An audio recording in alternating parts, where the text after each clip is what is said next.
Locals here say that Matamoros is a hotspot for tourists and for spring breakers, but it's now under the highest travel advisory, which means that it is under a level 4 do not travel advisory, meaning that there has been such an increase of robberies and kidnappings. The U.S. is asking Americans to stay away. Spring breakers are filing in from Texas, Missouri, Illinois. It's fun to meet new people, obviously.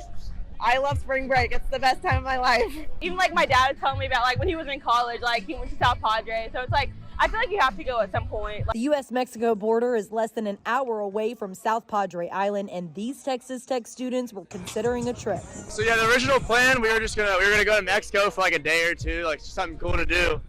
And then, yeah, we heard about all that. We're like, maybe it's not the best idea to go to Mexico right now. A drug cartel kidnapped 4 Americans this month at the same port of entry spring breakers typically use.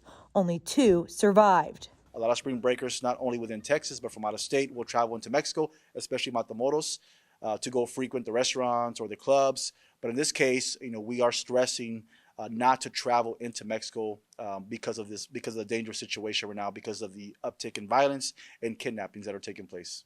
Some parents are on high alert. They didn't want me to come, but I told them I had to do some convincing, but it's a little bit nerve-wracking, to be honest. After the whole situation, my parents kind of warned me, and they're like, just be safe. That's kind of the main thing we're going to do. Most spring breakers say they're sticking on the island. I'm also with like a group of girls, and like we're like sticking together, and I feel like that's super important when you're traveling like outside of where you're usually from, is to stay like close with your people and like don't let anybody wander off by themselves. About 50% of the spring breakers I spoke with tell me that they didn't even know about the 4 Americans kidnapped in Matamoros. Mexican authorities say that there have been 6 total arrests made in connection with the 4 Americans kidnapped and the 2 that died. In South Padre Island, Texas, Mills Hayes.